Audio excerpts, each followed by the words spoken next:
Paula, o que eu queria que você trouxesse aí para a questão emocional? Eu sinto que com esse afastamento das pessoas, afastamento físico das pessoas, em função dessa correria nossa, né? A gente tem cada vez mais se perdido de nós mesmos, vamos dizer assim, né? E aí eu queria que você falasse da importância de ter espaços assim que nos tragam memórias afetivas, que nos reconecte com o nosso eu do passado, que é aquele eu que nos trouxe esse quentinho no coração, para a gente poder lidar melhor aí com as questões de saúde mental. Queria que você falasse um pouquinho sobre isso. Ótimo, Tati, excelente pergunta, né? Quando eu falo da ancestralidade, hoje a gente vive em tempos modernos, né? A gente foi criando conforto, a gente foi verticalizando as cidades, e isso foi deixando com que a gente tivesse menos contato com o que a gente vem da nossa história, tanto primitiva até mesmo dos nossos bisavós, avós, que é esse contato mesmo, é ter uma hortinha em casa, de ter plantas em casa, porque esse pé no chão e esse cultivo de plantas e de pet é um momento presente, é um momento onde você está conectado, onde você está interagindo e se distancia de problemas, se distancia de preocupações, do estresse do dia a dia. E hoje, ao invés da gente ter esse momento de descompressão, né, nesses espaços na nossa casa, no nosso bairro, a gente normalmente vai para lugares perigosos, a gente não descomprime, a gente comprime mais, né? Então a gente vai para a tela, talvez para comida, talvez para um excesso de compras, para o anestesiamento, né?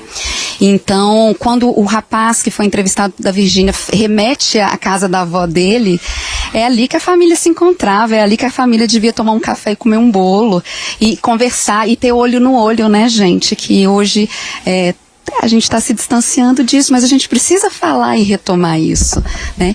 Então, se adaptar, Tati, você já está pensando em colocar essa poltrona lá no seu jardim de inverno para sentir esse aconchego, é uma ótima ideia, né? Você se adaptar a isso na sua casa e cada pessoa dentro da sua realidade se adaptar do que é importante para cada um. Cada um precisa entender o que é importante. O que talvez é para Tati não é para Paula, o que é para Renata talvez não seja para outra Renata, né? Mas se conhecer é importante para a gente se conectar com aquilo que é valoroso para a gente.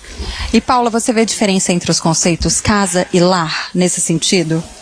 Sim, o lar, ele traz uma proximidade, né, Renata? Quando você fala assim, lar, né? Tô pertencida, né? Eu me sinto bem ali dentro. Faz sentido, né? Porque eu estava pensando sobre isso. Eu não tive a oportunidade de ter, na minha primeira residência, um quintal. Eu morava num apartamento de 42 metros quadrados com meu pai, a minha mãe e a minha irmã. Éramos muitos para um espaço muito pequeno. Eu acho que em função disso, minha mãe, ela cresceu na roça, a minha mãe, ela trabalhou na lavoura, né, auxiliou os meus avós durante muito tempo, e o meu pai também teve essa realidade. A primeira coisa que eles fizeram foi construir uma casa, que é onde eles vivem até hoje, com um quintal, meus amigos, que eu vou falar para vocês, dá para fazer, já sediou todo tipo de evento, de virada de ano, de Natal, de aniversário, de nascimento, de batizado, de tudo. E hoje eu moro num apartamento. E no meu apartamento não tem nem sequer uma varandinha, sabe? Mas eu sinto muita falta desse espaço. E eu fui construindo ali dentro do meu lar, eu fui transformando aquele apartamento, que não é meu, é um apartamento alugado, no meu lar.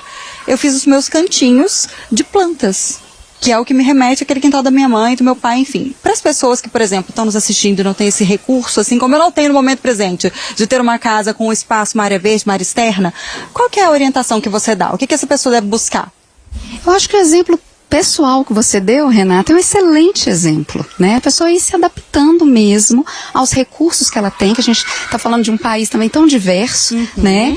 Então, com os recursos que ela tem, para que ela tenha essa proximidade dentro do lar dela, né? Porque é uma realidade, às vezes o apartamento numa cidade grande é uma realidade, é uma praticidade, né? Uma questão de localização, enfim.